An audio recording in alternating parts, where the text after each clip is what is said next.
Well, the battle for the final playoff spot is tight. It is this tight between several drivers, and it's getting exciting as the series heads to Indianapolis this weekend.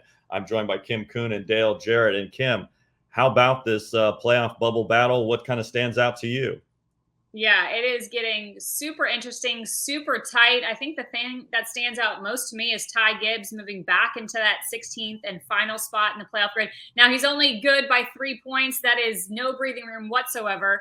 But I'm really excited to see what this rookie is able to do over the next 3 races. You know, he's proven that he's good on road courses. We have 2 of those. He's been good on the Xfinity Series side. What can he do on the Cup side? But then the big question I have, we have so many international guys coming in, SVG, Kobayashi, Brostecki. If they were able to get a win, this could work in favor or against some of these bubble drivers. If we're in a situation where SVG is battling like a Mike McDowell or a Daniel Suarez or something like that for a win, then that certainly could take away a spot on the playoff grid with a win for some of those drivers. But if SVG were to come in or one of the other drivers were to come in and get a win, but it's somebody else way deep in the playoff field looking at a win and battling for the win, the likes of like an Austin Cindric or an Austin Dillon, then it could actually favor some of those guys that are around the elimination line trying to get in via points. So it's going to be really interesting to see how this plays out, the complexion of the race, where guys are running, and of course throwing in those kind of part-timers that could steal the win this weekend.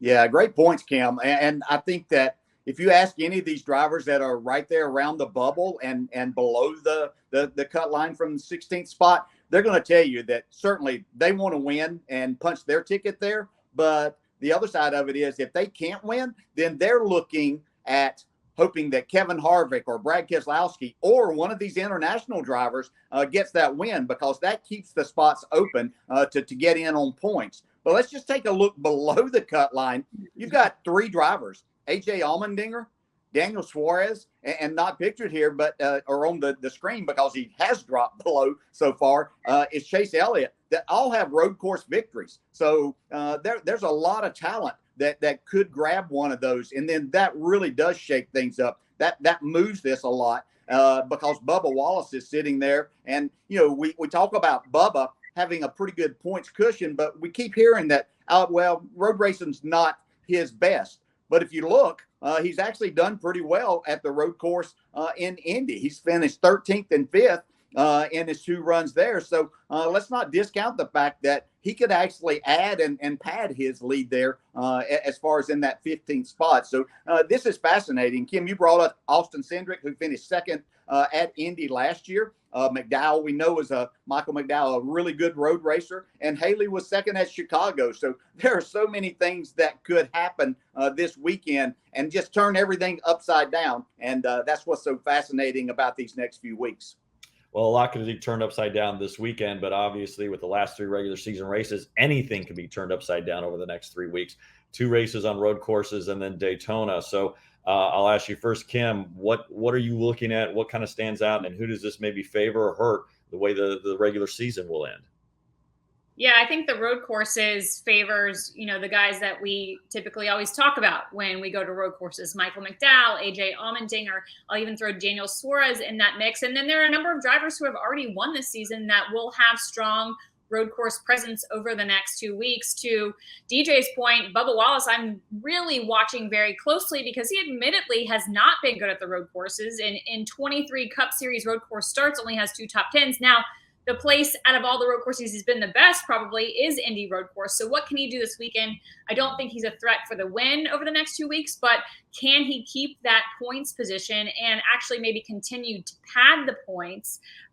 The other thing I consider as we go into the next 3 weeks is Daytona is such a wild card, and that opens the door for anybody. You think about what Austin Dillon did last year, and he's 29th in points. You look at Eric Jones, 28th in points. Even, the Harrison Burtons and the Ty Gillens of Ward, they are strong when it comes to super speedway racing. So that's really anybody's ticket into the play over the next 3 weeks is Chris Buescher. He's been so hot. He's won 2 in a row. And we can't throw out the idea that he could possibly get 3 in a row because he's had such a strong presence on road courses. I think when I looked at his stats, it was 8 straight top 10s on road courses, and he showed that last year. It's continued this year, and maybe are we looking at a threefer when it comes to the 17 team?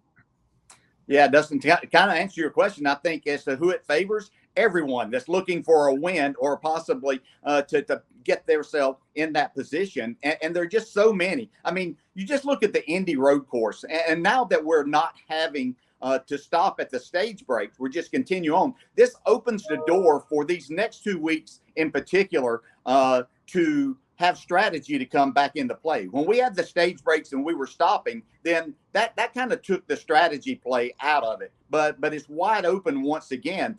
We saw Harrison Burton finish third at this road course last year. So it just shows you that the opportunity is there for anyone to get themselves in position and possibly grab a win. So I look at all three of these races as wild card, and it's wide open for anyone and everyone to go have their opportunity. Certainly, the Daytona race is the biggest wild card about it, but I think there's plenty of opportunities here for so many different drivers to find themselves in a position to grab that win that they're so desperately needing.